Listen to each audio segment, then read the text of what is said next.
Hi everyone. आजचा आपल्या व्हिडिओचा विषय G S T concept, G S T process आणि जी एस टीमध्ये लागण्यासाठी जे काय अमेंडमेंट झाल्या त्याच्याविषयी आहे. जी एस टी कन्सेप्ट आणि प्रोसेस हा एक विषय आपल्याला मानता येईल आणि अमेंडमेंट हा थोडा वेगळा विषय मानण्यात येईल. म्हणजे राजकारण जे काय झालं जी एस टीबद्दल, जी एस टीला विरोध का झाला आणि जी एस टीमध्ये कोणकोणत्या कायद्यांचा कोणकोणते लॉज ॲड गेले, टॅक्सेशनमध्ये काय काय चेंज केले ते आपल्याला त्याच्यामध्ये लक्षात येईल. जी एस टी खूप जुनी प्रोसेस आहे. 1954 साली फ्रान्समध्ये जी एस टी लागली. त्यानंतर सगळ्या तिथल्या युरोपियन कंट्रीजमध्ये जी एस टी लागली. अमेरिकेमध्ये अजून जी एस टी का लागली नाही तो पण एक महत्त्वाचा विषय आहे. अमेरिका फेडरल स्टेट आहे आणि तिथे राज्यांना वेगवेगळे अधिकार आहेत. राज्यांचं नागरिकत्व सुद्धा वेगळं आहे. राज्यांनी स्वायत्तता आहे. अमेरिकेमध्ये जी एस टी लागली नाही. पाकिस्तान, भारत यासारख्या आशियाई देशामध्ये सुद्धा जी एस टी लागली. अमेरिका एक प्रगत देश असून त्यामध्ये जी एस टी का लागली नाही. त्याचबरोबर फ्रान्समध्ये 1954 साली जी एस टी लागली. त्यानंतर आपल्याकडे एवढ्या उशिरा जी एस टी लागण्याचं कारण काय होतं? जी एस टी पूर्वी वॅट सिस्टीम काय होती, त्याच्या आधीची जी सिंगल पॉईंट टॅक्सेशन सिस्टीम काय होती ती आपण या आजच्या व्हिडिओमध्ये बघणार आहोत. आणि एकंदरीत सगळं मिक्स. साधारण हा जी एस टी कन्सेप्ट खूप लेट घेतला आहे मी. जवळपास आता 3-4 वर्ष व्हायला आली त्याला. पण याच्याविषयीची माहिती होती माझ्याकडे 30-35 पानाचा एक ड्राफ्ट आधीच 1.5-1 वर्षापूर्वी तयार होता. पण मी याच्यावर कधी व्हिडिओ बनवीन असं ठरवलं नव्हतं. कारण मागचा जो व्हिडिओ आपला अमेरिकेची पॉलिटिकल्सचा जो इलेक्शन सिस्टीम आहे पूर्णपणे, त्या इलेक्शन सिस्टीमवरती आपण बनवलं. म्हणजे प्रेसिडेन्शियल इलेक्शन कसे होते आणि त्याचा बऱ्यापैकी रिस्पॉन्स आल्यानंतर भारतामध्ये ही एक जी एस टी खूप मोठी सिस्टीम आहे आणि बऱ्याच वर्षानंतर अशी एखादी मोठी सिस्टीम लागू झाली आहे. आणि मराठीमध्ये याची माहिती खूप कमी इंटरनेटवरती किंवा यूट्यूबवरती सुद्धा बघायला मिळते. आणि सामान्य लोकांना टॅक्स सिस्टीम काय ही अजून बऱ्याचशा ठिकाणी कळालेली नाही. जी एस टीमध्ये फायदे काय झाले, जी एस टीमध्ये तोटे काय झालेत आणि जी एस टीमध्ये काही गोष्टी इन्क्लूड केल्या नाही आहेत. काही स्लॅब बनवलेत 0%, 5%, 12%. हे स्लॅब बनवण्याचं कारण काय आहे? आणि काही पेट्रोल डिझेलसारख्या वस्तू असतील, वीज असेल किंवा दारू किंवा जे लिकर आहे त्याचा जी एस टीमध्ये इन्क्लुडेशन का केलेलं नाही आहे. ह्या ज्या सगळ्या गोष्टी आहेत त्या आजच्या आपल्याला या व्हिडिओमध्ये बघायच्या आहेत. मला वाटतं तुम्हाला हा व्हिडिओ नक्कीच आवडेल. आपण पुढे बोलूया याच्याकडे.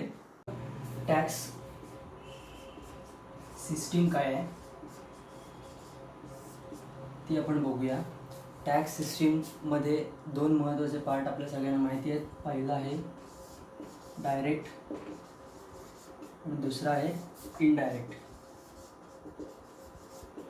डायरेक्ट टॅक्स की जसं सिंपल उदाहरण जर घ्यायचं झालं तर इन्कम टॅक्स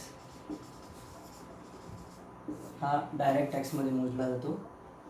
इनडायरेक्टमध्ये अनेक प्रकार आहेत. डायरेक्ट म्हणजे माझ्यावरती जो लागलेला टॅक्स आहे तो मीच पे करणार आहे. म्हणजे एक्सवरती लागलेला टॅक्स हा एक्स या व्यक्तीनेच पे करायचा. इनडायरेक्टमध्ये एक्स या व्यक्तीवर लागलेला टॅक्स आहे तो वाय या व्यक्तीने पे करायचा. हे एक सिंपल उदाहरण आहे. याच्यामध्ये कोणकोणते अजून टॅक्स येतात ते आपण पुढे बघूया. राज्याला आणि केंद्राला असे वेगवेगळे टॅक्स डिवाईड करून दिलेले आहेत. केंद्र सरकार म्हणजे सेंट्रलला जवळपास 15 टॅक्स दिलेले आहेत. स्टेटला जवळपास 20 टॅक्स दिलेले आहेत. आणि याच्याबरोबर इतर जे टॅक्स आहेत ते स्थानिक प्रशासनाला दिलेले आहेत. म्हणजे तुमची नगरपालिका असेल, ग्रामपंचायत असेल, त्यांना इतर टॅक्स दिलेले आहेत. आता टॅक्स हा जर कुठल्याही वस्तूवर, सेवेवरती लावायचा असेल तर संविधानामध्ये आर्टिकल 265 मध्ये याची तुम्हाला माहिती मिळेल की कोणत्याही लॉशिवाय, कोणत्याही कायद्याशिवाय तुम्हाला टॅक्स लागू शकत नाही. हे आपल्याला 265 मध्ये भेटेल. त्यानंतर संविधानाचाच आर्टिकलचा भाग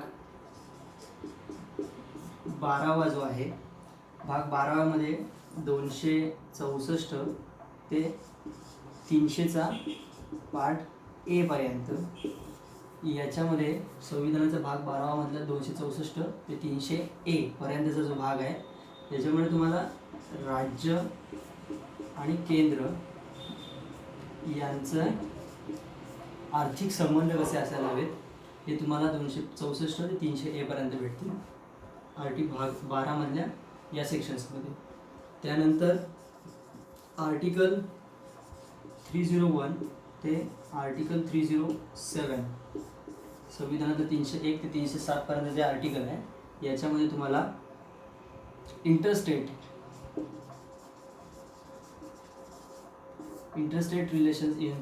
जे व्यवहार आहेत ते कसे करायचे याबद्दल माहिती तुम्हाला 301 ते 307 मध्ये तुम्हाला मिळेल.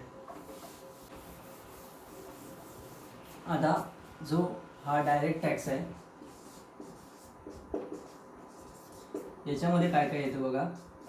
1 नंबरला तुमचा इन्कम टॅक्स येणार आहे. 2 नंबरला कॉर्पोरेटिव्ह टॅक्स येणार आहे तुमचा कॉर्पोरेटिव्ह टॅक्स. 3 नंबरला तुमचा येणार आहे ज्याला आपण संपत्तीची आपण जी खरेदी विक्री करतो तो टॅक्स, त्याला आपण म्हणतो कॅपिटल गेन टॅक्स. हा डायरेक्ट टॅक्समध्ये येला जातो कारण तो इंडिव्हिज्युअल आपल्यावरती लागतो म्हणून. त्यानंतर 4था जो तुमचा टॅक्स काय तो सिक्युरिटी ट्रान्झॅक्शन्स.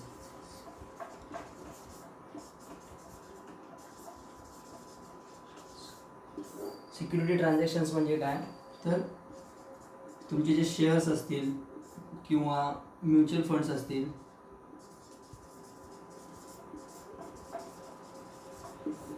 म्युच्युअल फंड्स असतील याच्या खरेदी विक्रीवरती जो टॅक्स लागतो तो तुमचा सिक्युरिटी ट्रान्झॅक्शन्समध्ये जातो. डायरेक्ट टॅक्समध्ये इन्कम टॅक्स, कॉर्पोरेटिव्ह टॅक्स, त्यानंतर संपत्तीचा खरेदी विक्रीचा ज्याला आपण कॅपिटल गेन टॅक्स म्हणतो तो, आणि 4था आहे तुमचा सिक्युरिटी ट्रान्झॅक्शन. त्यानंतर इनडायरेक्ट म्हणजे काय तर जो एखाद्या वस्तूवरती एखाद्या सेवेवरती जो आपल्याला लागतो तो टॅक्स. इनडायरेक्टमध्ये सगळ्यात पहिला जो येतो तो आहे सेंट्रल एक्साइज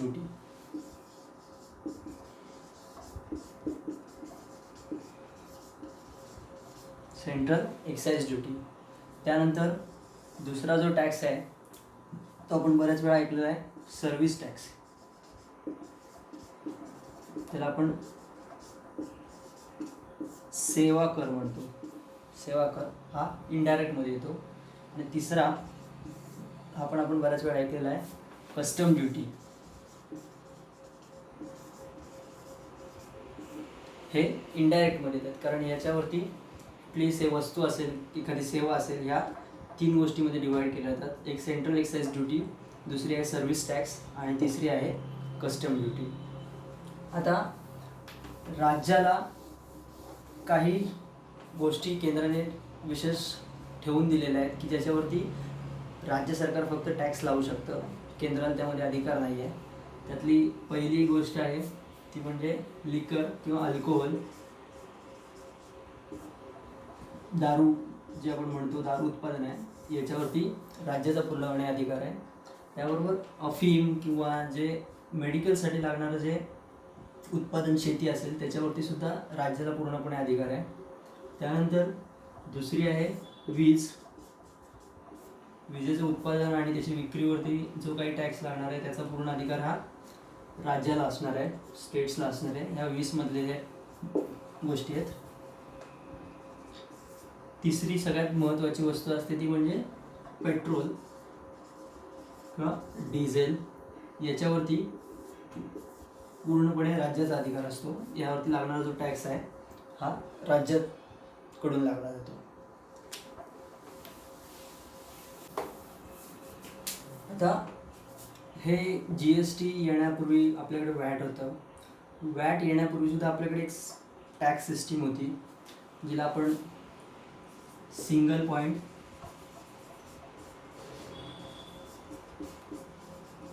टॅक्स सिस्टीम म्हणतो, म्हणजे म्हणायचो. ती आता बंद झाली. ती बंद झाली साधारण 1986 तर ती बंद झाली. 1986 नंतर वॅट प्रिन्सिपल लागू झालं, पण त्याच्या आधी 1986 पर्यंत सिंगल पॉईंट टॅक्स सिस्टीम होती. आता 1986 पूर्वी ज्यावेळी सिंगल पॉईंट टॅक्स सिस्टीम सुरू होती, या टॅक्स सिस्टीममध्ये नक्की काय होत होतं बघा. एक एक्झाम्पल घेऊया. ही एक फॅक्टरी आहे किंवा एक कंपनी आहे की जे एखाद्या वस्तूचं उत्पादन करते. आता त्यासाठी लागणारा जो रॉ मटेरियल आहे, कच्चा माल आहे, ती एका दुसऱ्या व्यक्तीकडून घेत असेल. त्या व्यक्तीने ती 100 रुपयाला एखादी वस्तू समजा आपण ती कच्चा माल विकत घेतला असेल. सिंगल पॉईंट टॅक्स सिस्टीमचं आपण उदाहरण बघताना आपण 10% हा सिंगल पॉईंट टॅक्स पकडून हे एक्झाम्पल बघूया. आता ह्या फॅक्टरीमध्ये उत्पादन करण्यासाठी त्यांनी 100 रुपयाचा कच्चा माल घेतला, त्याच्यावरती त्याला 10% सिंगल पॉईंट टॅक्स लागलेला आहे. 110 रुपयाला ती वस्तू पडली. आता त्याच्यामध्ये त्याचं प्रोडक्शन आहे प्लस त्याचा नफा आहे. हे सर्व करून त्यांनी 40 रुपये त्यामध्ये वाढवले, म्हणजे 150 रुपयाला ती वस्तू तयार होईल पूर्णपणे आणि 150 रुपयाला ती वस्तू दुकानदाराला विकली जाईल. बी हा आपण दुकानदार आहे म्हणूया. त्याने 150 रुपयाला ती वस्तू घेतली.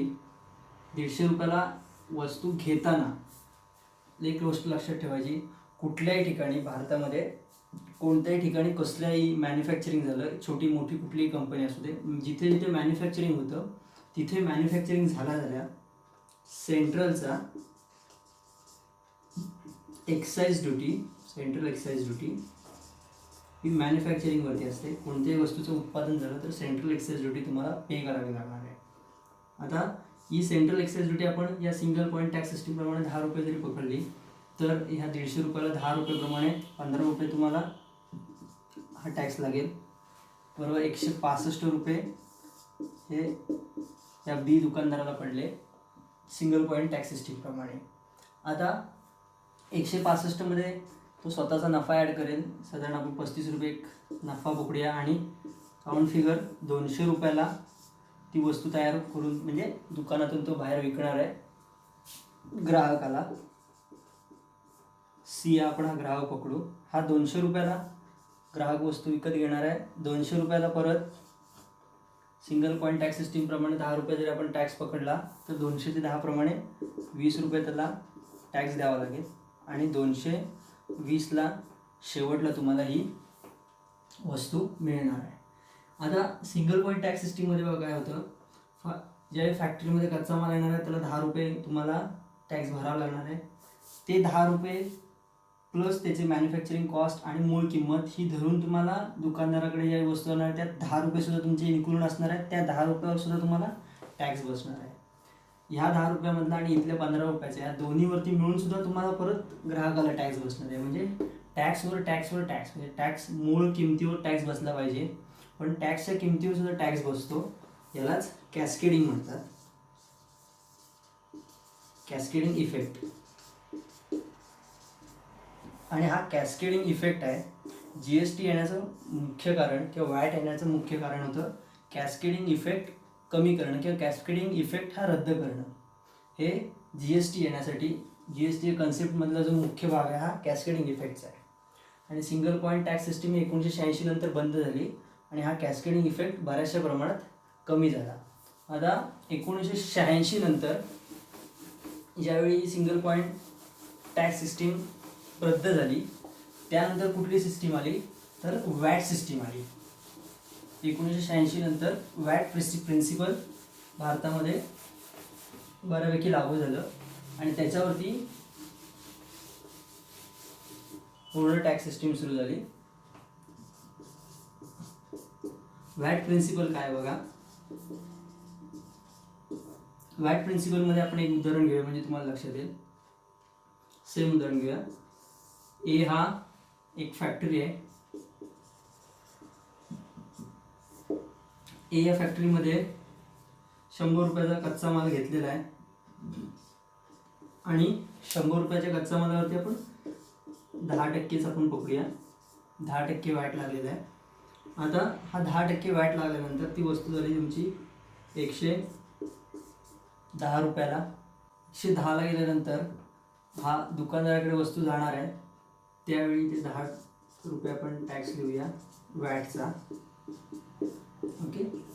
आता याच्यामध्ये 40 रुपये तो स्वतःची एक हे लावणार आहे, स्वतःचा नफा एक आपण म्हणूया 40 रुपये आपण ॲड करतोय, बरोबर आहे. आता 110 बी म्हणजे ज्या ग्राहकाकडून फॅक्टरीकडून ज्या दुकानाकडे जाणार आहे तिथे याची किंमत किती होणार आहे बघा. मूळ तुमची किंमत असणार आहे 100 रुपयेच. 10 रुपये हा तुम्ही टॅक्स दिलेला असणार आहे, बरोबर आहे. 40 तुमचा नफा असणार आहे, बरोबर आहे. म्हणजे तुम्हाला जो टॅक्स लागणार आहे तो 100 + 10 + 40 जुन्या सिस्टीम जी सिंगल पॉईंट टॅक्स सिस्टीम होती त्यामध्ये 100 + 40 + 10 म्हणजे संपूर्ण 150 वरती टॅक्स लागत होता. इथे दुकानात वॅट्स प्रिन्सिपलमध्ये काय होणार आहे 100 + 40 म्हणजे फक्त 140 वरती तुम्हाला टॅक्स लागणार आहे, कारण हे 10 रुपये टॅक्सचे आपण आधी पे केलेले आहेत त्याच्यावरती तुम्हाला टॅक्स लागणार नाही. आता दुकानदाराला 140 वरती टॅक्स लागणार म्हणजे 14 रुपयाचा साधारण टॅक्स लागेल, बरोबर आहे. म्हणजे तो पे करताना किती करणार 140 + 14 म्हणजे 154 रुपये तो पे करणार आहे, बरोबर आहे. आता हे 14 रुपये पे करताना आधी आपण 10 रुपये इथे पे केलेले आहेत, बरोबर आहेत ना. आधी 10 रुपये टॅक्सचे पे केलेले आहेत त्यामुळे ॲक्च्युअलमध्ये त्याला फक्त 4 रुपयेच पे करावे लागणार आहेत. हे 10 रुपये त्याला रिटर्न्स मिळणार आहेत. आता बी कडून सी जो आपला ग्राहक आहे, ग्राहकाकडे जाताना काय होतं बघा. हेच 100 पहिले होते, 14 रुपये टॅक्सचे होतेच, 40 रुपये दुकानदाराचे होतेच, याच्यामध्ये 50 रुपये आपण नफा दुकानदाराचा ॲड केला म्हणजे टोटल किती झाले बघा 190 रुपये झालेले आहेत. आता जो येणारा टॅक्स आहे तो तुमचा 100 + 40 + 50 या 14 रुपये जे आपण इथे पे केलेले होते त्या 14 रुपयावरती तो टॅक्स लागणार नाही आहे, 190 रुपयावरती टॅक्स लागणार म्हणजे साधारण 19 रुपयाचा तो टॅक्स लागणार आहे. म्हणजे याच्यामध्ये तुम्हाला या मूळ रकमेत 19 रुपये एक्स्ट्रा द्यायचे आहेत. साधारण 209 रुपयाला ती तुम्हाला वस्तू पडते. याच्यामध्ये जर बघितलं तर कॅस्केडिंग जो इफेक्ट आहे हा कॅस्केडिंग इफेक्ट कुठेच तुम्हाला दिसणार नाही. फॅक्टरीमधून आपण जर रॉ मटेरियल पहिल्यांदा घेतले 10 रुपये जे आपण टॅक्स पे केलेला आहे वॅट जो पे केलेला आहे पुढे तो 10 रुपयेमध्ये आपण 40 रुपयाचा नफा ॲड करून जो 14 रुपयाचा तुमचा टॅक्स आला त्या 14 रुपयामध्ये 4 रुपयेच फक्त ह्या दुकानदाराला पे करायचे आहेत, कारण पहिले 10 रुपये आपण पे केलेले आहेत. हे 10 रुपयाचं त्याला बेनिफिट मिळणार आहे. आणि इकडे ग्राहकाला सुद्धा सेम पहिले जे आपलं पेमेंट केलेलं आहे त्याच्यामध्ये बेनिफिट मिळणार आहे. वॅट सिस्टीम एक समीकरणात आपण समजू शकतो. समीकरण म्हणजे इनपुट टॅक्स लायबिलिटी म्हणजेच आपलं दायित्व किंवा आपली जबाबदारी minus input tax credit.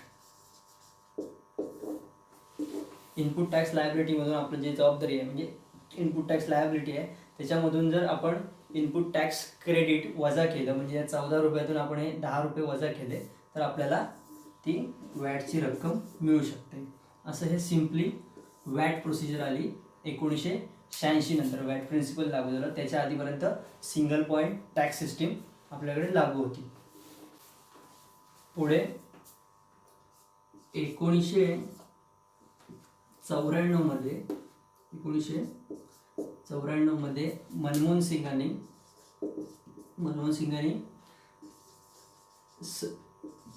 Service tax म्हणजे आतापर्यंत जो टॅक्स होता तो प्रत्येक वस्तूवरती टॅक्स होता, गुड्सवरती टॅक्स होता.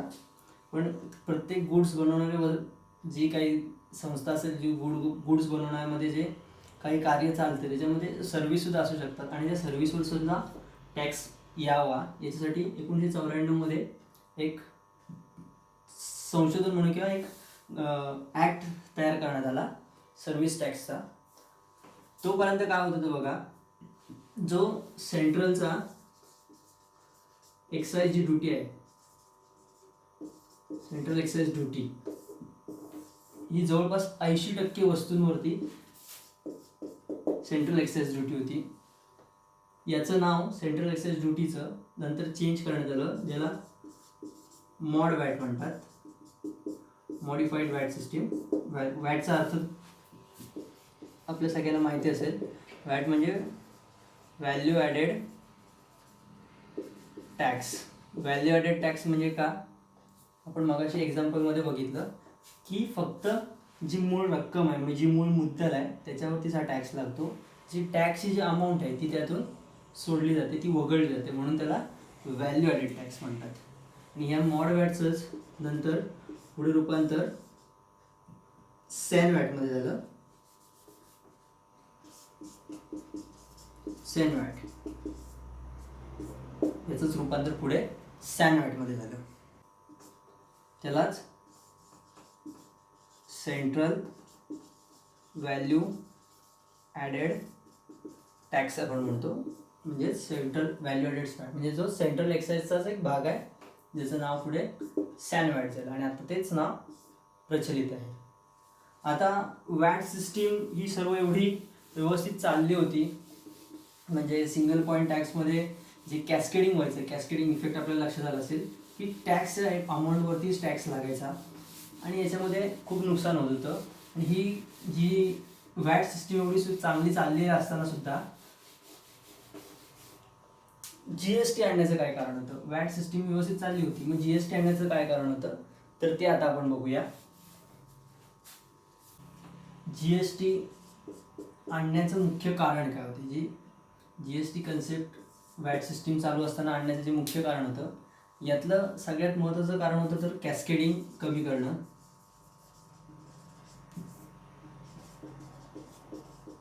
मुख्य कारण होतंच, किंवा नष्ट करणं जवळ आपण म्हणूया, की जे टॅक्सच्या अमाऊंटवरती टॅक्स लागत होते ती कमी करायची होती. याचं सगळ्यात सिंपल उदाहरण जर बघितलं, जे राज्य उत्पादन करतात कुठल्याही वस्तूवरती, तर राज्य उत्पादन केल्यानंतर त्याच्यावरती सॅन वॅट म्हणजे सेंट्रलचा जो एक्साईज ड्युटी आहे, सॅन वॅट म्हणजे एक्साईज ड्युटीचं आता नाव आपण बदललं आहे, मगाच्या स्टेपमध्ये आपण बघितलं. तेच सॅन वॅट तर लागतच होतं, प्लस ते स्टेट जिथे विकणार होतं तिथे स्टेटचं वॅटसुद्धा लागत होतं. म्हणजे दोन्हीकडे तुम्हाला अमाऊंट पे करावी लागत होती. सॅन वॅटची सुद्धा एक तुम्हाला टॅक्स भरावा लागत होता आणि वॅटचा सुद्धा टॅक्स भरावा लागत होता. हे त्याचं दुसरं मुख्य कारण म्हणता येईल. तिसरं एक महत्त्वाचं कारण असं म्हणता येईल की वॅटची जी किंमत होती, व्हॅल्यू ॲडेड टॅक्स हा प्रत्येक राज्यामध्ये वेगवेगळा होता. प्रत्येक राज्यामध्ये प्रत्येक वस्तूला सेम असेल असं नाही. फॉर एक्झाम्पल जर आता म्हटलं तर महाराष्ट्रामध्ये कर्नाटक हे कोल्हापूरच्या जवळपास आहे. कोल्हापूरमध्ये एखाद्या वस्तूला जो टॅक्स असेल तो कर्नाटकमध्ये बेळगावमध्ये त्या वॅटची तो जो वॅट असेल त्या वस्तूवरचा, मोबाईल म्हणूया, एखादी गाडी म्हणूया, जी काही महागडी वस्तू असेल त्याच्यावरती थोडा वॅट कमी असेल तर ती लोक तिकडे जाऊन तो घेण्याचे चान्सेस जास्त असतात आणि असं बऱ्याच वेळा व्हायचं. त्यामुळे वॅट सिस्टीमचे दर हे एक करण्यासाठी, जसं वन नेशनचा जो विषय आहे त्याप्रमाणे वॅटचे सगळे दर एक करावे याच्यासाठी सुद्धा GST कन्सेप्ट आणण्यात आली. एंट्री टॅक्स, प्रत्येक एंट्री टॅक्स प्रत्येक स्टेटचे वेगवेगळे होते. हे या GST मध्ये सगळीकडे समान टॅक्स लागल्यामुळे हा एंट्री टॅक्स पूर्णपणे बंद झाला. त्यानंतर पाचवा जो होता की राज्य आणि केंद्र एकत्र टॅक्स घेऊ लागले आणि दोघांनाही समान टॅक्स मिळत लागला. आपण जी SGST आणि CGST बघतो ती.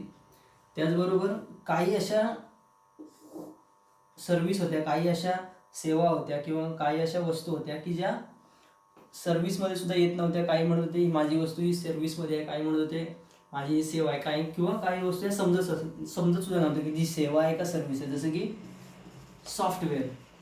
सॉफ्टवेअर काय आहे, ही सर्व्हिस आहे का सेवा, हे सुद्धा त्यावेळी समजत नव्हतं. मग अशा वेळी जी GSTची परिभाषा आहे, GSTच्या परिभाषेमध्ये एक वाक्य आहे की जी वस्तू आहे जी वस्तू आहे आणि जी सेवा आहे, नीट लक्ष घ्या, जी वस्तू आहे आणि जी सेवा आहे याच्यामध्येच त्यांनी वाक्यात एकाच वाक्यामध्ये डेफिनेशन करून दिलं आहे की जी वस्तू नाही आहे ती सेवा आहे आणि जी सेवा नाही आहे ती वस्तू आहे. म्हणजे तुमची वस्तू एकतर सेवा असणार आहे किंवा तुमची एक वस्तू आहे ती एकतर सर्व्हिसमध्ये असणार आहे किंवा एकतर ती गुड्समध्ये असणार आहे. म्हणजेच जे आपण गुड्स अँड सर्व्हिसमध्ये म्हणतो, गुड्स अँड सर्व्हिस टाईप. म्हणजे जर एखाद्या वेळेस तुमची वस्तू ही सर्व्हिस असू शकते किंवा तुमची सर्व्हिस ही एखादी वस्तू असू शकते. हे GSTच्या परिभाषेमध्ये लिहिलेलं आहे. त्यामुळे याच्यातून कोणीही टॅक्स आपलं वाचू शकत नाही. ही एक मूळ कन्सेप्ट आपल्याला म्हणता येईल. हा सगळ्यात महत्त्वाचा भाग आहे. हा आपल्याला लक्षात घेतला पाहिजे की GST येण्याची जी कारणं आहेत, जी सेन वॅट म्हणजे सेंट्रलची एक्साईज ड्युटी प्लस वॅट, जो सेंट्रल एक्साईज ड्युटी 12.5% असायची, 12.50, आणि जवळपास 14% वॅट असायचं. म्हणजे एखाद्या उत्पादनावर 12.5% तुम्हाला सॅन वॅट म्हणजे सेंट्रलची एक्साईज ड्युटी पण द्यावी लागायची आणि वॅट हा स्टेटचा 14% सुद्धा द्यावा लागायचा. आणि दोन्ही टॅक्स कमी करावे याच्यासाठी GST आली. वॅटचे दर एकाच सर्व राज्यात सगळे एकाच वस्तूसाठी समान नव्हते. प्रत्येक ठिकाणी एंट्री टॅक्स होता. त्यानंतर राज्य आणि केंद्र हे एकत्र येऊन टॅक्स तो घेऊ लागले. आणि GSTमध्ये परिभाषा बनवण्यात आली की जी वस्तू आहे ती सेवा नाही, सेवा नसणं, म्हणजे जी सेवा सोडून सर्व वस्तू असणार आणि सर्व वस्तू सोडून जी असणार आहेत त्या सेवा असणार आहेत. एक तर तुमची वस्तू कुठली तरी सेवा असेल किंवा एखादी वस्तू असेल. त्यामुळे या सर्व गोष्टीतून कोणी वाचू शकलं नाही. आता GSTची वर्किंग प्रोसेस कशी आहे? GSTची वर्किंग प्रोसेस कशी आहे? तर GST हा पहिल्यांदा आपण बघितलं तर तो हा इनडायरेक्ट टॅक्स आपण म्हणू शकतो.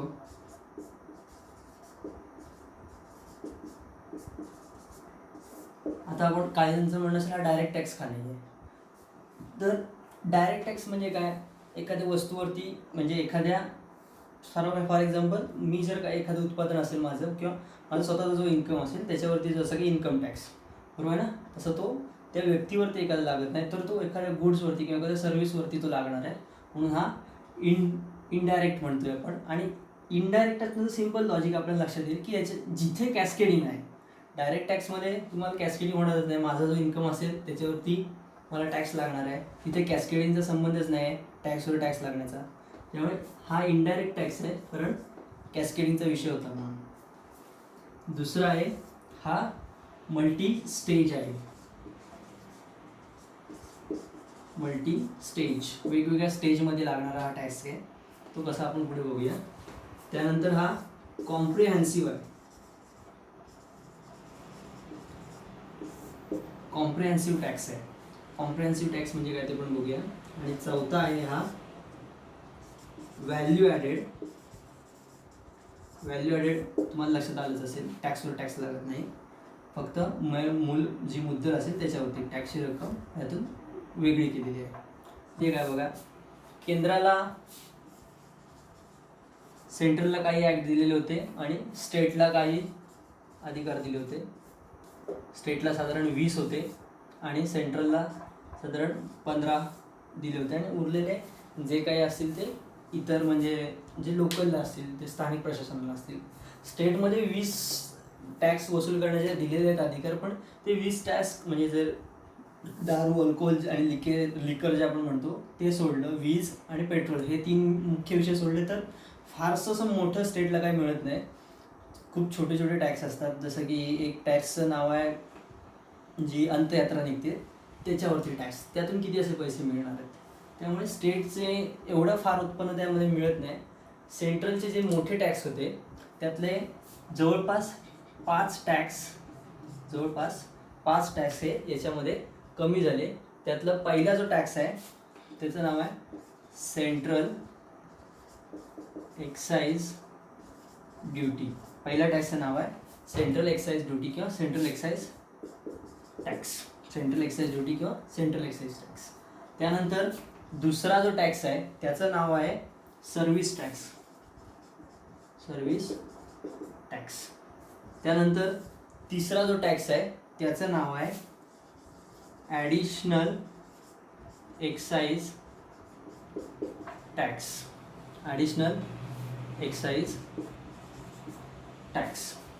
त्यानंतर चौथा आहे त्याचं नाव आहे ॲडिशनल कस्टम टॅक्स. चौथा आहे त्याचं नाव ॲडिशनल कस्टम टॅक्स.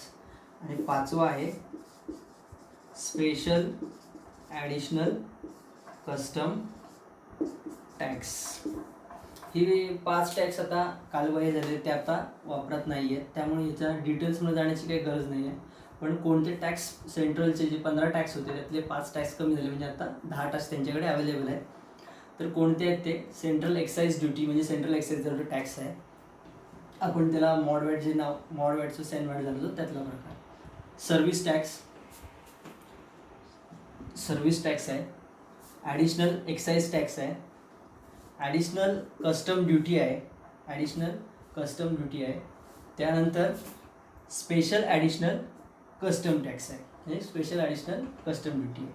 हे 5 टॅक्स याच्यामध्ये कमी झाले होते. आता स्टेटचे कोणते आपण कमी झाले बघूया. पहिला आहे तुमचा वॅट, दुसरा आहे तुमचा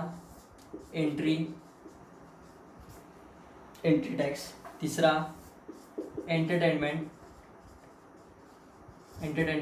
टॅक्स कमी झाला. त्यानंतर चौथा गॅम्बलिंगचा टॅक्स कमी झाला. पाचवा आपण म्हणू शकतो ॲडव्हर्टाइजमेंट, जाहिरात आपण जे म्हणतो तो टॅक्स कमी झाला. वॅट टॅक्स म्हणजे माहिती आहे आपल्याला, जो सिंगल पॉईंट टॅक्स सिस्टीम नंतर जो सगळीकडे लागू झाला तो वॅट आपल्याकडे कमी झाला. एंट्री म्हणजे प्रत्येक राज्याची प्रत्येक ट्रक्स असतील किंवा कुठले गुड्स येणार असेल त्याला जो एंट्री टॅक्स होता तो कमी झाला. एंटरटेनमेंट म्हणजे मनोरंजनाचा जो कर होता तो याच्यातून GST मध्ये गेला. त्यानंतर गॅम्बलिंग म्हणजे ज्याला आपण जुगार वगैरे जे खेळाचे प्रकार आहे तो गॅम्बलिंगचा टॅक्स कमी झाला. पाचवा ॲडव्हर्टाइजमेंटमध्ये सगळ्या ॲडव्हर्टाइजमेंटचा कमी नाही झाला. TV, रेडिओ, त्यानंतर तुमचं न्यूजपेपर याचा टॅक्स तुम्हाला पैसे मिळणार आहेत. फक्त हे सोडून म्हणजे जे होर्डिंग्स असतील, इलेक्ट्रिक ॲडव्हर्टाइजमेंट ज्या होतात त्याचा तुम्हाला याच्यामध्ये फायदा मिळणार आहे. या जे TV, रेडिओ, न्यूजपेपर आहेत त्याचा तुम्हाला टॅक्समध्ये पहिल्यापासून आहे तो तसेच राहणार आहेत. ह्या जो 5 प्रकार आहेत स्टेटचे हे GST मध्ये गेले. इकडे सेंट्रलचे थोडेफार प्रमाणात गेले. कॉम्प्रिहेन्सिव्ह म्हणजे आपण ज्याला व्यापक म्हणतो, तर हा व्यापक प्रकार आता आपण बघितला. सगळ्या सेंट्रलचे किती टॅक्स केले आणि स्टेटचे किती केले. मल्टीस्टेज म्हणजे बहुचरणी वेगवेगळ्या भागामध्ये कसा होतो. फॉर एक्झाम्पल आपण मगाचं जे उदाहरण बघितलं त्याच्यामध्ये रॉ मटेरियल आपण घेतलं एखाद्या वस्तूकडून, तिथे आपल्याला वॅट लागत होता. प्रोडक्शन केलं, प्रोडक्शनमध्ये तुम्हाला इथे जो सगळ्यात महत्त्वाचा सेंट्रलचा जो टॅक्स होता त्याला आपण सेनवॅट म्हणतो तो लागत होता. आणि हा सगळ्यात महत्त्वाचा भाग होता कॅस्केडिंगचा. जिथे सेंट्रलचा जो टॅक्स लागतो, एक्साइज ड्युटी लागते, तिथे कॅस्केडिंग होतं. आणि पुढे तुमचं विक्री असणार आहे, तिथे सुद्धा वॅट लागत होता. गिराईक दुकानदाराकडून होलसेलर किंवा रिटेलर असेल, रिटेलरकडून खाली ग्राहकाकडे असेल. या तिन्ही ठिकाणी चारही ठिकाणी ज्या स्टेप्स असतील तिथे तुम्हाला वॅट हा लागणारच आहे. म्हणजे याच्यामध्ये जो कॅस्केडिंगचा जो भाग होता प्रोडक्शनमधला, जिथे कुठे प्रोडक्शन होतं तिथे जी सेंट्रलची एक्साइज ड्युटी लागत होती, ही आता ह्या जो आपण कॉम्प्रिहेन्सिव्हमध्ये जो भाग बघितला ह्याच्यातले 5 आणि ह्याच्यातले हे जो 5 ते 6 हा सेंट्रलचा एक्साइज ड्युटी ही तुमची इथे रद्द झालेली आहे. म्हणजे हा मल्टी स्टेजचा जो प्रकार आहे तो इथे होतो. व्हॅल्यू ॲडेड तुम्हाला लक्षात आलंच असेल. व्हॅल्यू ॲडेड म्हणजे काय, तर जी मूळ मुद्दल आहे त्या मुद्दलीवरतीच तुम्हाला टॅक्स लागणार आहे. टॅक्सच्या पैशांवरती कोणताही तुम्हाला टॅक्स लागणार नाही आहे. आणि जो सगळ्यात 5वा खूप महत्त्वाचा आणि वादाचा जो विषय ठरला तो म्हणजे destination based tax. Destination based tax म्हणजे काय, याला भरपूर राज्यांचा विरोध झाला. याच्यातलं ह्या डेस्टिनेशन हा जो भाग आहे 5वा, त्याला विरोध करणारं सगळ्यात मोठं राज्य होतं तामिळनाडू, पंजाब आणि गुजरात. या 3 राज्यांनी खूप मोठा विरोध केला. तामिळनाडूच्या तत्कालीन त्यावेळेच्या मुख्यमंत्री जयललिता अण्णा द्रमुक पक्षाच्या, त्यांनी पण केला होता की जोपर्यंत मी जिवंत आहे तोपर्यंत हा टॅक्स मी लागू करून देणार नाही. त्याचं कारण सुद्धा तसंच होतं. या डेस्टिनेशन बेस्ड टॅक्समध्ये काय होत होतं, ज्यावेळी स्टेट टू स्टेट ज्यावेळी GST लागत होती त्यावेळी त्याचा फायदा त्या स्टेटला मिळत होता. पण ज्यावेळी इंटरस्टेट ज्यावेळी GST लागणार होती, म्हणजे एखाद्या स्टेटकडून, जसं की तामिळनाडूमध्ये फटाक्यांचं उत्पादन जास्त होतं आणि संपूर्ण भारतामध्ये त्याचं डिस्ट्रीब्युशन होतं. मग तामिळनाडूमधून ते ट्रान्सपोर्ट होऊन ज्यावेळी समजा महाराष्ट्र असेल किंवा दिल्ली असेल तिथे जर गेलं तर तिथे गिरायकाने ते घेतल्यानंतर तो जो टॅक्स पेमेंट असणार आहे ते डेस्टिनेशन बेस्ड टॅक्समुळे तिथल्या जे शेवटच्या त्या संपूर्ण प्रोसेसमध्ये जिथे शेवट होतो त्या सिस्टीमचा तिथल्या स्टेटला ते टॅक्सचे पैसे मिळणार आहे. म्हणजे तामिळनाडूमधून फटाक्याचं उत्पादन झालं, ट्रान्सपोर्टेशननी ते महाराष्ट्रामध्ये गेलं, महाराष्ट्रामध्ये विकलं गेलं, तर त्याचा जो पैसा आहे तो तिथल्या स्टेटला, महाराष्ट्र स्टेटला किंवा जिथे दिल्लीमध्ये विकलं गेलं असेल दिल्ली स्टेटला मिळेल. आता तामिळनाडूमध्ये प्रोडक्शन होणार आहे, कच्चा मालसुद्धा तिथे घेतला जाणार आहे. त्या दोघांचं जे GST असेल ते तिथल्या स्टेटला मिळेल. पण डेस्टिनेशन बेस्ड टॅक्स असल्यामुळे शेवटचा जो टॅक्स असणार आहे तुमचा तो तुम्हाला तिथे त्या स्टेटला मिळतो. आणि ह्याच मुद्द्यावरून बहुतांश वेळा बऱ्याच वेळा जो GSTला विरोध झाला तो या डेस्टिनेशन बेस्ड टॅक्समुळे विरोध झाला. आता 101वी जी अमेंडमेंट झाली ती झाली GSTसाठी. 101 बिल वेगळं, अमेंडमेंट वेगळं, आपण पुढे बघणार आहोत. 115वं बिल होतं आणि 101वं अमेंडमेंट होतं. 101व्या अमेंडमेंटमध्ये GST जी लागू झाली त्याच्यामध्ये राज्यांनी सुद्धा काही ॲक्ट पारित केले. प्रत्येक राज्याने एक ॲक्ट पारित केला आणि केंद्र सरकार म्हणजे संसदेने 4 ॲक्ट पारित केले. संसदेने 4 ॲक्ट पारित केले आणि राज्यांनी 1 ॲक्ट पारित केला. आता GST काउन्सिलने जे दिल्ली आहे आणि पॉंडिचेरी आहे या दोन्ही जी युनियन टेरिटरीज आहेत म्हणजे केंद्रशासित राज्य आहेत त्यांना राज्याचा दर्जा दिला होता. आणि टोटल आपले जे 29 आहेत त्यात ही 2 म्हणजे टोटल 31 राज्य GST काउन्सिलने ठरवली होती. म्हणून ह्या राज्यांची टोटल 31 ॲक्ट झाले आणि यांचे 4 टोटल 35 ॲक्ट जवळपास पारित झाले. आणि याच्यामध्ये कोणता विषय महत्त्वाचा होता तो आपण बघूया.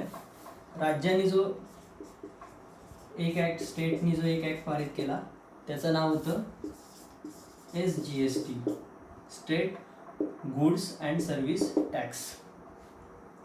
संसदेने जे केंद्राने जे पारित केले, सेंट्रलने जे पारित केले त्याच्यामध्ये पहिला होता CGST, central good service tax. त्यानंतर होता UGST, union territories and good service tax. आणि त्यानंतर होता IGST म्हणजे इंटरस्टेट 2 राज्यामधला जो व्यवहार असेल त्या ठिकाणी interstate goods and service tax. हे 3 झाले. आणि चौथा खूप महत्त्वाचा होता तो कॉम्पन्सेशनचा. कॉम्पन्सेशन म्हणजे नुकसान भरपाईचा आपण म्हणूया की GST मध्ये राज्यांचे जे काही मगाशी आपण बघितले अम्युजमेंट असेल, एंटरटेनमेंट असेल, ॲडव्हर्टाईजचा असेल किंवा वॅटचा असेल, ज्याच्यामध्ये जे टॅक्स GST मध्ये गेलेत आणि त्याच्यामधून जर तुमच्या राज्यांचं जर नुकसान झालं असेल तर ते नुकसान भरपाई तुम्हाला ह्या ॲक्टमधून मिळणार होती. जे संसदेने 4 ॲक्ट पारित केलं त्यातलं हे चौथं होतं. आणि याच्यामध्ये तुम्हाला नुकसान भरपाई कशी मिळणार होती, तर जे तुमचे टॅक्स GST मध्ये गेले त्यांचं उत्पादन तुम्ही कॅल्क्युलेट करून त्याच्या 14% नफा तुम्हाला जास्त हा कॉम्पन्सेशन ॲक्टमधून तुम्हाला मिळणार होता प्रत्येक स्टेटला. आता आपण नॉर्मल एखादी वस्तू जी खरेदी करतो की विक्री करतो, जे काय असेल त्याच्यावरती जी GST आपल्याला आपण पाहतो बिलवरती, जी आपण GST बघतो, ती GST सिस्टीम काय आहे ते आपण समजून घेऊया. सेम आपण मगाच्या उदाहरणाप्रमाणे घेऊ. आता एखादी वस्तू आपण मॅन्युफॅक्चरिंग करतोय, कच्चा माल आपण ही मगाचप्रमाणे आपण कंपनी बघूया, फॅक्टरी.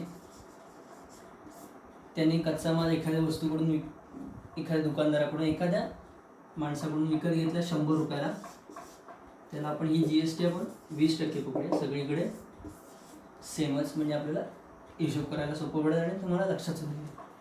आता याला 100 रुपयाप्रमाणे 20% GST लागली, 120 रुपयाला ती तुम्हाला पडलेली आहे. याच्यावर त्यांनी प्रोडक्शन प्लस नफा असं पकडून ही वस्तू 140 रुपयाला, 40 रुपये त्यांनी त्याच्यामध्ये आपण ॲडेड केले प्रोडक्शन आणि नफ्याचे, असे मिळून 40 रुपये आपण ॲड करून 140 रुपयाला विकायचं ठरवलं. 20 रुपये टॅक्स आहेत ते आपण बाजूला सोडून द्या. हा टॅक्सचा पैसा आहे GSTचा, बरोबर आहे ना. आता हा जो 20 रुपये GST लागली आहे ती कशी लागलेली आहे ती आधी लक्षात घेऊया. त्याच्यामध्ये ही GST लागताना पहिली लागते तुमची CGST, सेंट्रलची GST म्हणजेच केंद्राची GST, आणि दुसरी लागते तुमची स्टेटची GST SGST, ती असते तुमची राज्यांची. इथे तुम्हाला 10% मिळणार, इथे तुम्हाला 10% मिळणार. म्हणजे ह्या 20 रुपयामधले 10 रुपये केंद्राचे, 10 रुपये राज्याचे, आलं लक्षात. आणि हा टॅक्स आहे, हा पूर्ण 20 रुपयाचा टॅक्स कलेक्ट होणार. 10 रुपये केंद्राला मिळणार, 10 रुपये राज्याला मिळणार. तीच 40 रुपये आपण त्यामध्ये प्रोडक्शन आणि नफा सगळं ॲड करून बी या दुकानदाराला आपण विकणार, दुकानदार तो विकत घेणार. आता त्याला जो टॅक्स लागणार आहे, हा पहिलं जे व्हॅल्यू ॲडेड म्हणजे पहिलं जे सिंगल पॉईंट जो टॅक्स होता त्याच्यामध्ये 100 प्लस 20 हे जे 20 रुपये होते आणि 120 वरती टॅक्स लागायचा. इथे तशी सिस्टीम नाही आहे GST मध्ये. वॅटमध्ये पण तशी सिस्टीम नव्हती. फक्त वॅट आणि GST मधला काय फरक आहे तो लक्षात घेऊन घ्या. इथे तुम्हाला 2 केंद्राचे आणि राज्याचे वेगवेगळे हिशोब तुम्हाला पाहायला मिळतील. आता 140 रुपयावरती ती आपल्याला पुन्हा GST लागणार आहे 20%.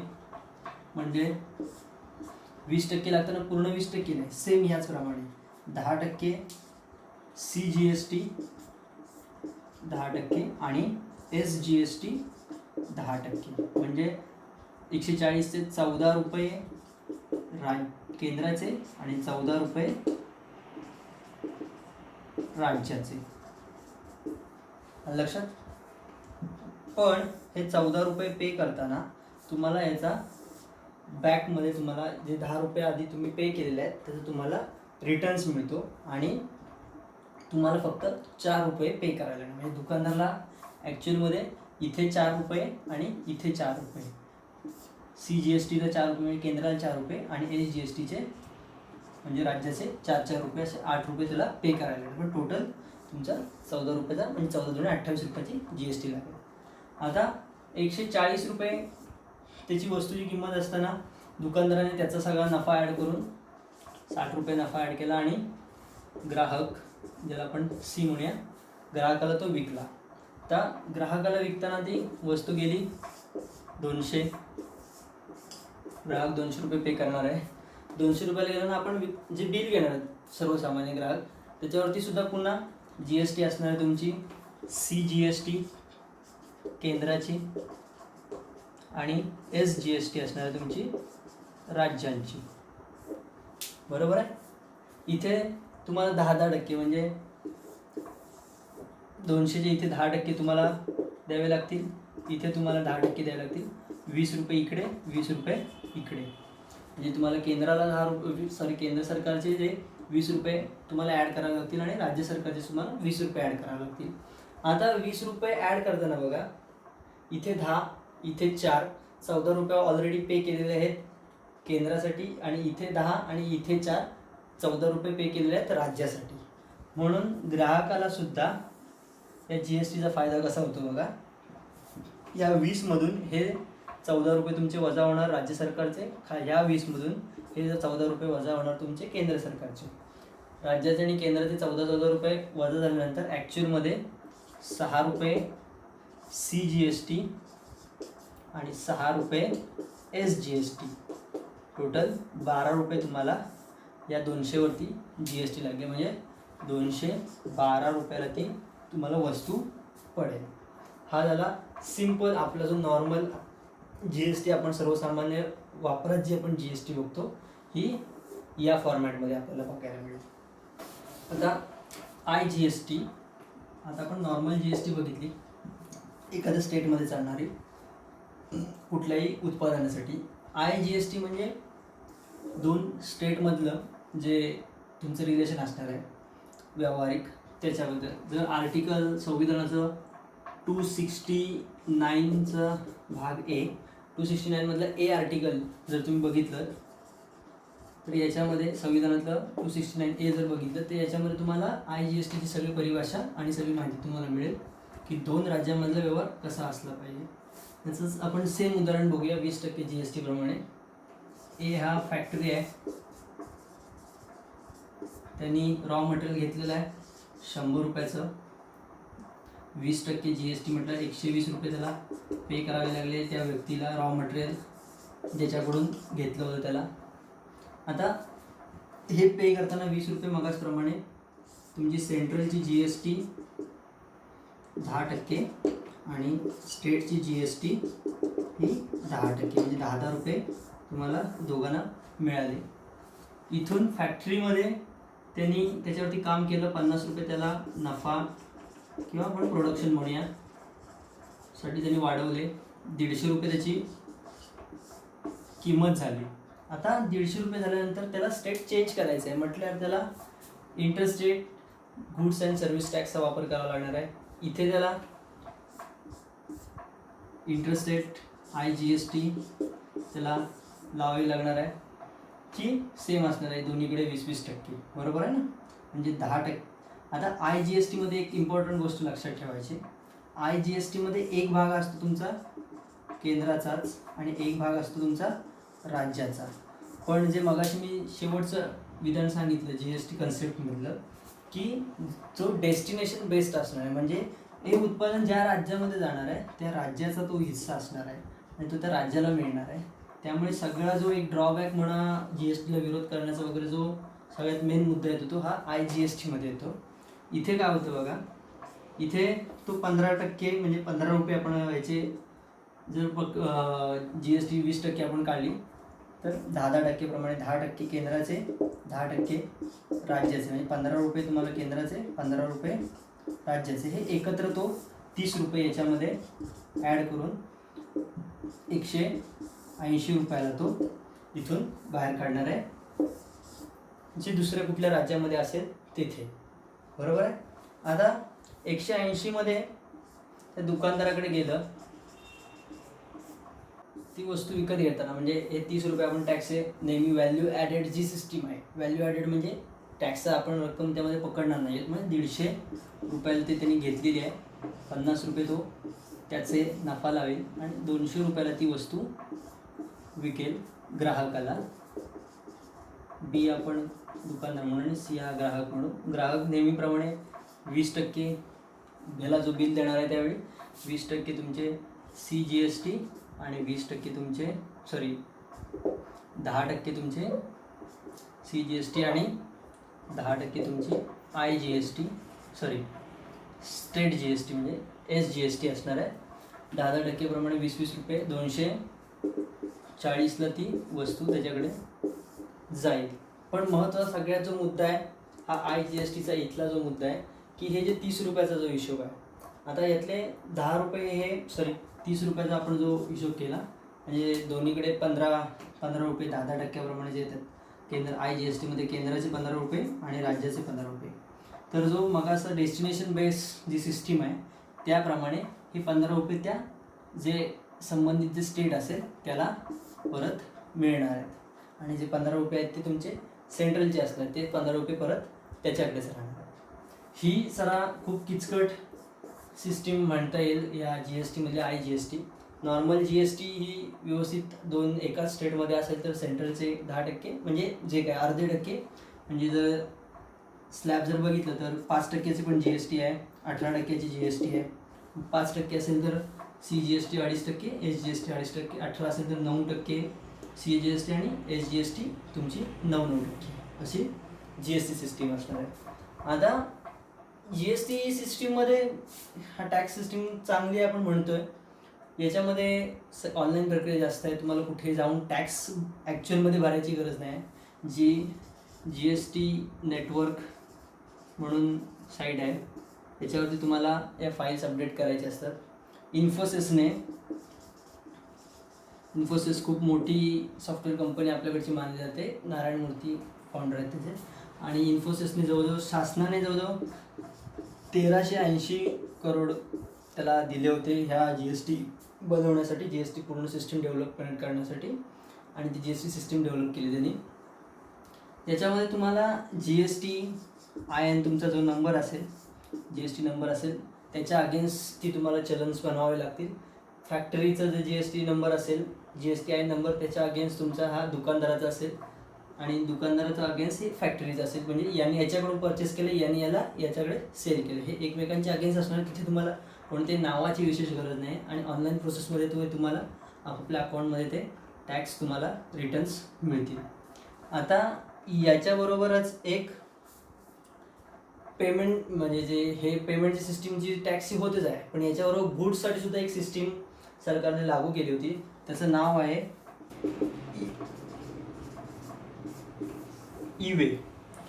ई-वे ही ट्रक्स आणि जे लॉजिस्टिक पूर्ण डिपार्टमेंट आहे त्याच्यासाठी ही सिस्टीम लागू केली होती. ई-वे सिस्टीममध्ये काय होतं की एखादा तुमचा ट्रक असेल, समजा तमिळनाडूमधून तो कुठे जाणार असेल किंवा इंटरस्टेट जरी असला तरी, तर ज्या ट्रकमध्ये 50,000च्या वरती किमतीचा माल असेल तर याचे तुम्हाला रेकॉर्ड्स पूर्णपणे ट्रकच्या सगळी माहिती, ट्रकचा संपूर्ण रेकॉर्ड आणि त्या संबंधित जो आतमध्ये माल असेल, जे गुड्स असेल, जे काय असेल ते त्याचा रेकॉर्ड तुम्हाला द्यावा लागतो. आणि त्याच्यामध्ये सुद्धा लिमिट्स आहेत तुम्हाला. म्हणजे तुम्ही एकदा जर वस्तू लोड केली तर ती 100 किलोमीटरला त्यांनी 1 दिवसाचा लिमिट दिलेला आहे. 100 किलोमीटरला 1 दिवसाचं लिमिट दिलं आहे. त्यामुळे तुम्ही एका दिवसात डबल फेऱ्या किंवा दाखवताना एक फेरी त्याच्यावरती मध्ये आतमध्ये 2-3 फेऱ्या असं दाखवू शकत नाही. 100 किलोमीटरला 1 दिवस आहे आणि त्याचं ट्रॅकिंग होत असणार आहे. एखाद्या ठिकाणी ट्रक्स वगैरे बंद पडला, काही प्रॉब्लेम आला, ब्रेकडाऊन असेल तर दुसरा ट्रक अरेंज केला तर त्याची माहिती तुम्हाला त्या साईटला अपलोड करावी लागेल. अशी ही एक GST सिस्टीम होती. त्याच्याबरोबरच ई-वे जी सिस्टीम आली, जी थोडं लेट आली. पहिल्यांदा GST लागू झाल्यानंतर बऱ्याच काळानंतर ई-वे सिस्टीम ही लागू झाली. तर बऱ्याच वेळा एक प्रश्न येतो की GST एकच आहे, सगळ्या राज्यांसाठी एक आहे, एक वन नेशनसाठी वन टॅक्स आहे, मग GSTमध्ये स्लॅब का बनवलेलं आहे? स्लॅब म्हणजे वेगवेगळ्या पर्सेंटेजमध्ये GST का केला आहे. त्यातला 0% एक आहे, त्यानंतर 5% आहे, 5% नंतर तुमचा 12% एक आहे, 18% एक आहे आणि जो शेवटचा सगळ्यात महागडा ज्याला म्हणतो आपण तो 28% एक आहे.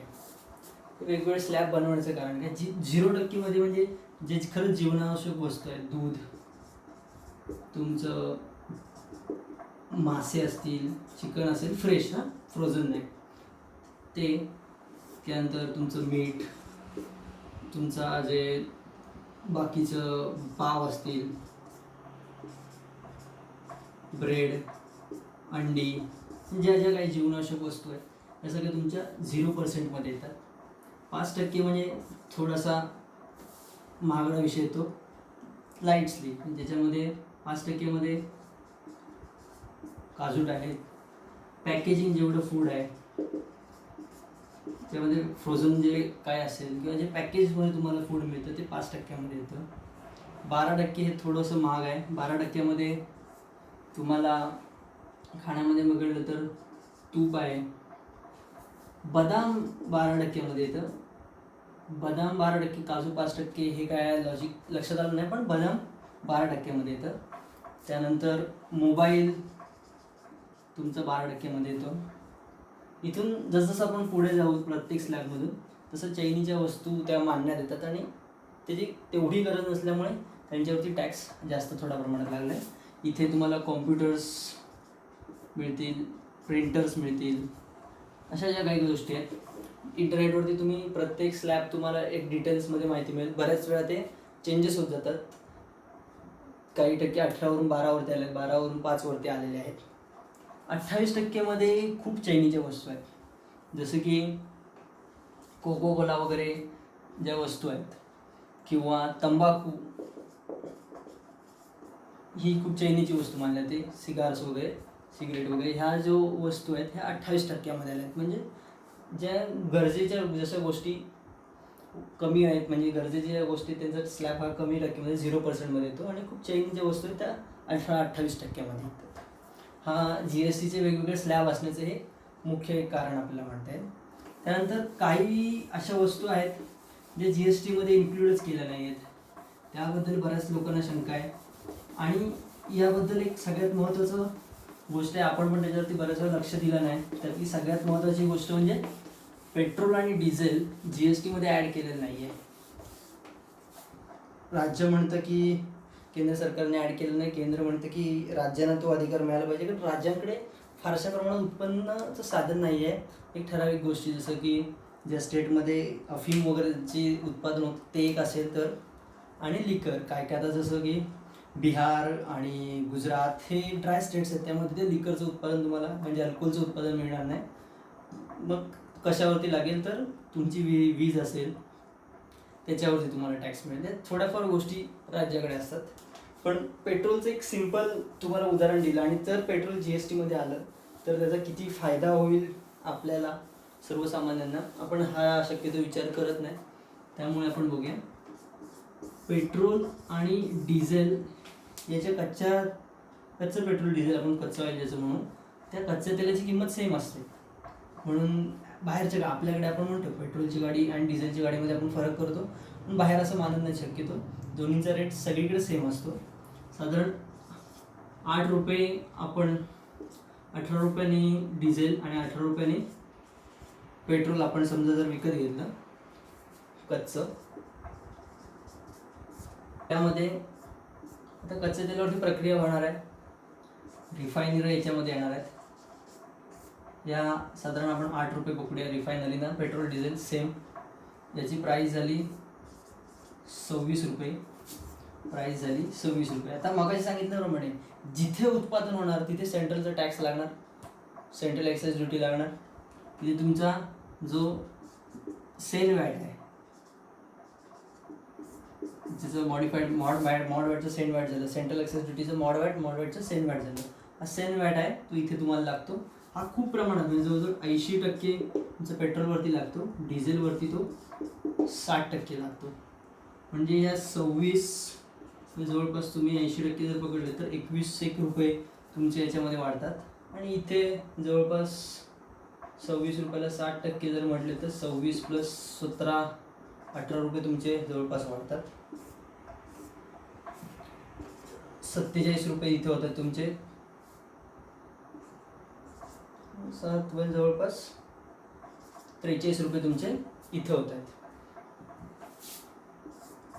म्हणजे तुम्ही लक्षात घेतलं तर इथे सेंट्रलचा जो टॅक्स आहे 80% आणि हा जो जवळजवळ 60% डिझेलवरती आणि 80% पेट्रोलवरती, इथेच सगळ्यात मोठा पैशाची जी कॅस्केडिंग आपण जे म्हणतो कसं होतं ते आपल्याला लक्षात येईल. टॅक्सवरचा टॅक्स आता 47 रुपये आणि 43 रुपयानंतर बाहेर पडल्यानंतर पेट्रोल पंपमध्ये जाणार, त्यांचा जो नफा असणार आहे तो आपण लिटरला 2.5 रुपये पर लिटर आहे पेट्रोलसाठी आणि 1.5 रुपया पर लिटर आहे डिझेलसाठी. म्हणजे जवळजवळ 47 49.50 पकडूया आणि इथे 44.50 रुपये पकडूया, 50 पैसे पकडूया. हा तुमचा पेट्रोलचा पंपाचा रेट आहे. पण पेट्रोल पंप काय करते, सर्व्हिस देते म्हटल्यानंतर तुमचं इथे सर्व्हिस लागणार आहे. सर्व्हिस म्हणजेच आता इथे सर्व्हिस टॅक्स आपण म्हणणार नाही, हा इथे राज्यांचा तुमच्या वॅट लागणार आहे. ही सगळ्यात मोठी गोष्ट आहे. राज्यांचा वॅट जवळजवळ इथे तुम्हाला 27% वॅट लागतो. त्यानंतर तुमचा जो डिझेलसाठी जो असणारा वॅट आहे तो जवळपास तुमचा 16 ते 17% तुमचं जाईल. म्हणजे तुम्ही बघितलं इथे सेंट्रल एक्साईज म्हणजे केंद्र सरकार 80 ते 60% घेते, राज्य सरकार इथे 27% पेट्रोलला घेते आणि इथे डिझेलवरती जो 16 ते 17% घेते. म्हणजे तुम्ही जर याचा परत हिशोब केला तर साधारण 62 ते 63 रुपयाला तुमचं पेट्रोल जाईल आणि साधारण हे 54-55 रुपयाला तुमचं डिझेल जाईल. म्हणजे जी 18 रुपये त्याची प्राईस होती आणि रिफायनरी करून जी प्युअर पेट्रोलची प्राईस झाली होती ती 26 रुपये दोघांची सुद्धा झाली होती. पेट्रोल डिझेल 26 रुपये जी झाली होती ती 26वरून 62वर आणि डिझेलची साईज ही 26वरून 54वरती कशी आहे. आता साधारण पेट्रोल 90 रुपयाच्या आसपास आहे. इथे सुद्धा थोडाफार फरक असेल. पण टॅक्सची सिस्टीम 80% 60% आणि इथे 27% आणि जवळजवळ 16-17% आहे. तर बऱ्याचदा वेळा म्हणतात की केंद्र म्हणतं की राज्य हे सोडायला तयार नाहीत, राज्य म्हणतं केंद्र सोडायला तयार नाही. दोघांचाच तसा फायदा आहे याच्यामध्ये, केंद्राचा जास्त फायदा म्हणते. आणि GST मध्ये आलं तर 0% मध्ये तर नक्कीच लागू शकणार नाही, कारण पूर्णपणे उत्पादन दोन्ही राज्याचं आणि केंद्राचं निघून जाईल. त्यामुळे हे कशात तरी लावताना फार तर 12% किंवा 18% मध्ये लागू शकतं. आणि दोघांना जरी म्हटलं तर 6 किंवा 9% मिळेल. आणि त्यामध्ये खूप जवळजवळ तुम्ही 9% जर बघितलं, इथे जी तुमची रिफायनरी 26%, 26 रुपये आणि 26 रुपयाची प्राईस झाली आहे, 30 ते 40 रुपये जर आपण पकडली तर त्याच्या 9% तुम्हाला GST लागेल. आणि पेट्रोल आणि डिझेलची जी काय प्राईस होईल ही तुम्हाला लक्षात येईल. आणि याच्यामध्ये जर बघितलं तर तुफान प्रमाणात कॅस्केडिंग आहे बघा. या 26 रुपयावरती 80% टॅक्स लागून जी रक्कम येणार आहे 47 रुपये, त्याच्यावरती परत हा जे म्हणजे पेट्रोल पंपाचे जे पैसे मिळून परत त्याच्यावर 27% आहे. म्हणजे 80%वरती 27% टॅक्सच्या पैशावरती टॅक्स लागलेला आहे. म्हणजे याच्यामध्ये कॅस्केडिंगला अजिबात मर्यादाच नाही.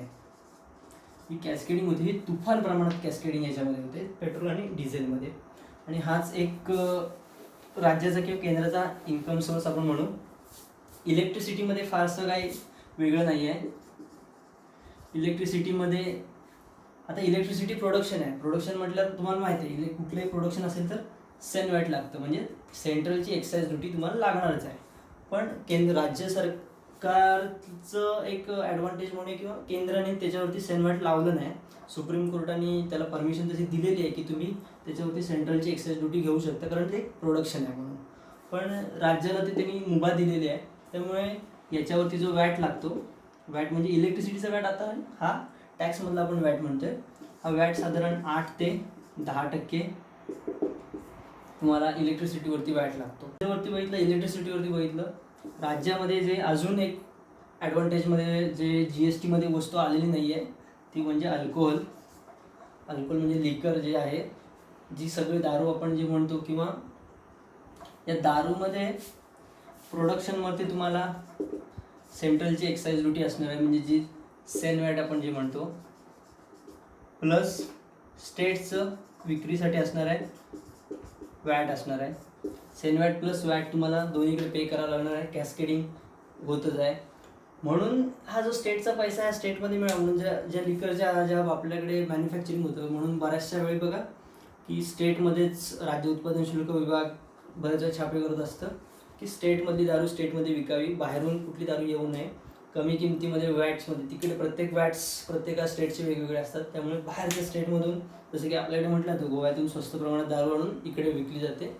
हा वॅटचा जो हिशोब आहे तो याच्यामध्ये येतो. स्टेटचा वॅट सिस्टीमचा हा हिशोब त्यामध्ये येतो. त्याचबरोबर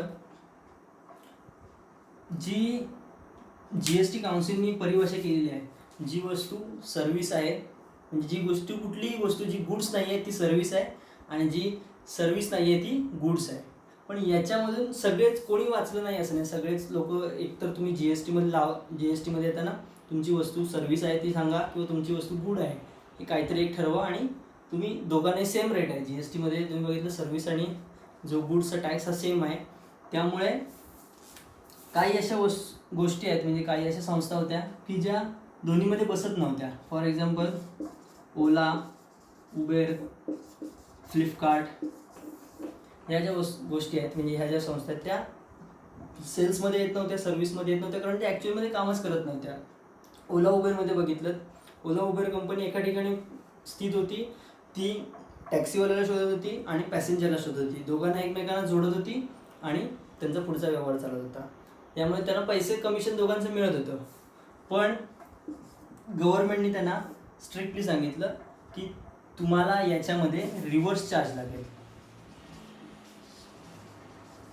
रिव्हर्स चार्ज टॅक्स हा GST मधलाच एक भाग आहे.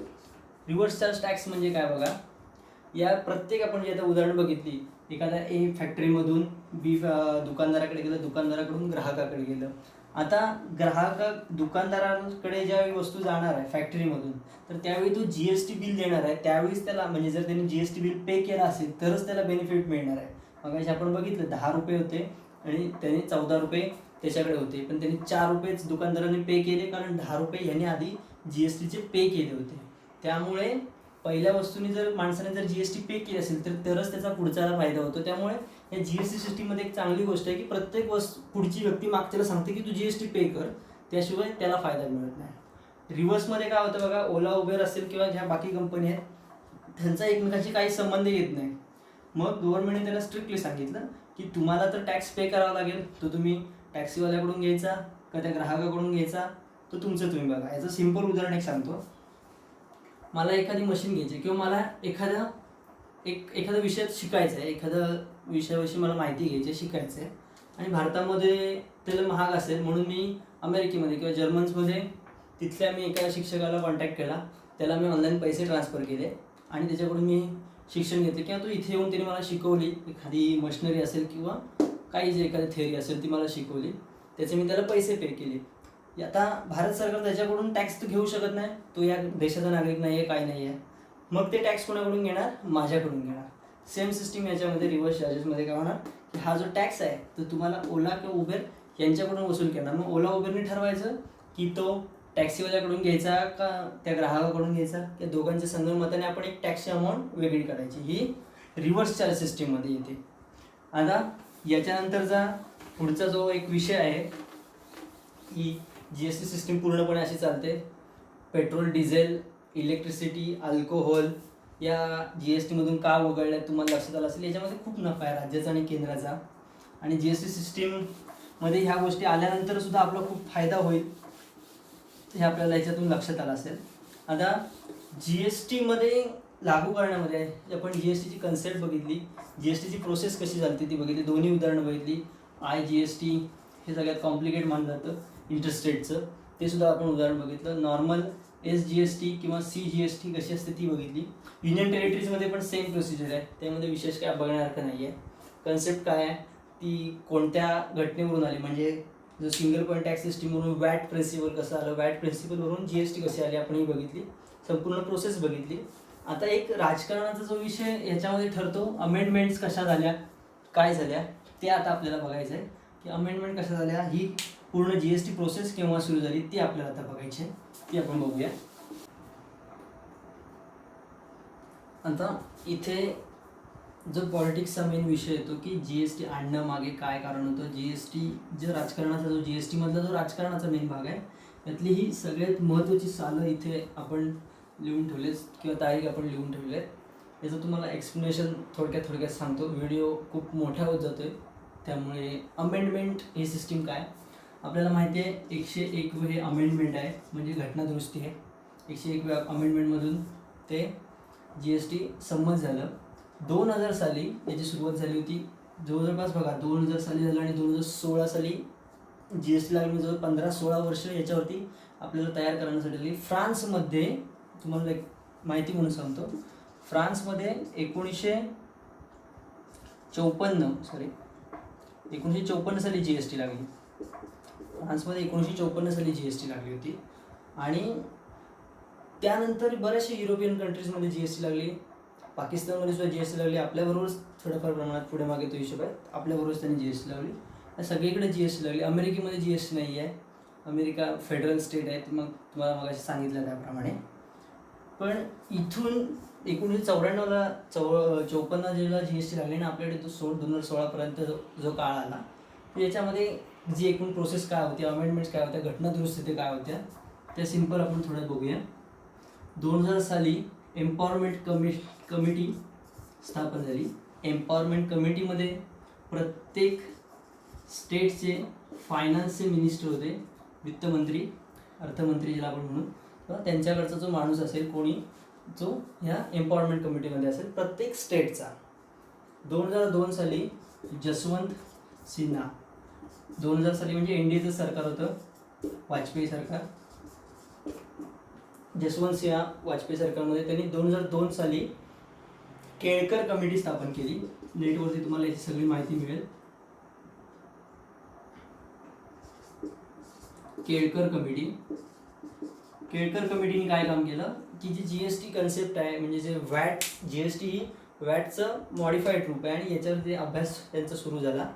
2006 साली ज्यावेळी UPAचं सरकार आलं, सोनिया गांधींचं, म्हणजे मनमोहन सिंगजी स्वतः एक कायदेत अर्थतज्ञ असल्यामुळे त्यांना ही सगळी कन्सेप्ट माहीत होती. वॅट सिस्टीमसुद्धा त्यांनी जाणली होती. सर्व्हिस टॅक्स त्यांनी लावलेला होता.